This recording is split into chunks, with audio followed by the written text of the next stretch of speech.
Akashvani COVID-19 ప్రత్యేక వార్తలు చదువుతున్నది గద్దే దుర్గారావు. భారత్లో కోవిడ్ తీవ్రత కొనసాగుతూనే ఉంది.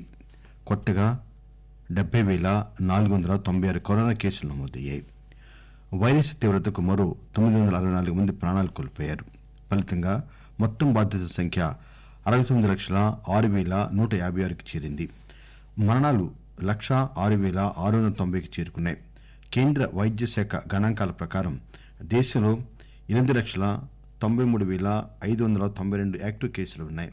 ఇప్పటి వరకు మొత్తం 59,06,070 మంది కరోనా నుంచి కోలుకున్నారు.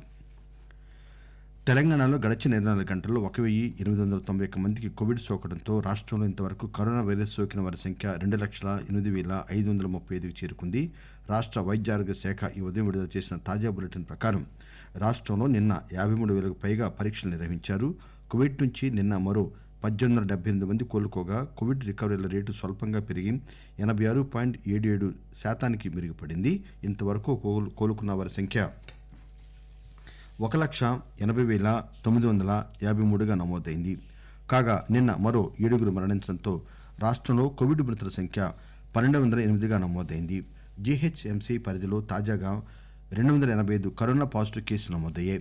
మేడ్చల్ మల్కాజిగిరిలో 195, రంగారెడ్డి జిల్లాలో 175, నల్గొండ 128, కరీంనగర్ జిల్లాలో 97, వరంగల్ అర్బన్ జిల్లాలో 76, ఖమ్మంలో 72, భద్రాద్రి కొత్తగూడెం జిల్లాలో 65, సిద్దిపేట జిల్లాలో 64 కోవిడ్ కేసులు కొత్తగా నమోదయ్యాయి. కరోనా భయం నుంచి తెలంగాణలో జనజీవనం క్రమంగా సాధారణ స్థితికి చేరుకుంటోంది. జనం ధైర్యాన్ని కూడగట్టుకుని బయటకు రావడం మొదలైంది. ప్రజా రవాణా, వ్యాపార వాణిజ్యాలు గాడిన పడుతున్నాయి. లాక్డౌన్లో పూర్తిగా స్తంభించిపోయిన రంగాల్లో కొన్ని అన్లాక్ వెసులుబాటుతో దాదాపుగా పూర్వస్థితికి చేరుకున్నాయి. ఇంకొన్ని పుంజుకుంటున్నాయి. వస్త్ర వ్యాపారం, బంగారు దుకాణాలు వంటి దసరా, దీపావళి పండుగలపై ఆశలు పెట్టుకున్నాయి. పూర్వంలాగే దుకాణాలను రాత్రి వరకు తెరిచి ఉంచుతున్నారు. హైదరాబాద్లోని పలు ప్రాంతాల్లో టిఫిన్ బండ్లు, ఐస్ క్రీంల విక్రయశాలల వద్ద జనం రద్దీ పుంజుకుంటోంది. కోవిడ్తో తీవ్రంగా ప్రభావితమైన నిర్మాణ రంగ కార్యకలాపాలు కూడా నెమ్మదిగా పుంజుకుంటున్నాయి. సొంత రాష్ట్రాలకు వెళ్లిన కార్మికులను తిరిగి రప్పిస్తున్నారు. బీహార్లోని దర్భంగ నుంచి సికింద్రాబాద్కు రోజు ఒకే రైలు ఉండేది. వలస కార్మికుల రద్దీ పెరగడంతో సెప్టెంబర్ 21వ తేదీ నుంచి రెండో రైలును కూడా నడుపుతున్నారు. ఉత్తరప్రదేశ్, ఛత్తీస్గఢ్, ఒడిశా నుంచి కూడా నిర్మాణ కార్మికులు తిరిగి వస్తున్నారు. విమాన ప్రయాణాలు కూడా పెరుగుతున్నాయి. శంషాబాద్ నుంచి రోజుకు 20,000కు ప్రయాణికుల సంఖ్య పెరిగింది. ఛత్తీస్గఢ్లోని జగదల్పూర్కు కొద్ది రోజుల క్రితం కొత్త సర్వీసు ప్రారంభమైంది. లాక్డౌన్కు ముందు దేశంలో 55 ప్రాంతాలకు విమాన సర్వీసులు ఉండగా ఇప్పుడు 51 ప్రాంతాలకు నడుస్తున్నాయి. మరోవైపు అజాగ్రత్త తగదని, కోవిడ్ బారిన పడకుండా స్వీయ రక్షణ చర్యలు తప్పనిసరిగా పాటించాలని వైద్య నిపుణులు హెచ్చరిస్తున్నారు. కరోనా వల్ల నిలిచిపోయిన సర్వీసులను రైల్వే శాఖ దశల వారీగా పునరుద్దరిస్తోంది. తాజాగా ప్రయాణికుల సౌకర్యార్థం మరో 8 ప్రత్యేక రైళ్లను నడపనున్నట్లు దక్షిణ మధ్య రైల్వే తెలిపింది. ఇప్పటికే నడుస్తున్న రైళ్లకు అదనంగా తెలుగు రాష్ట్రాల మధ్య ఈ రైళ్లు నడుస్తాయని తెలిపింది.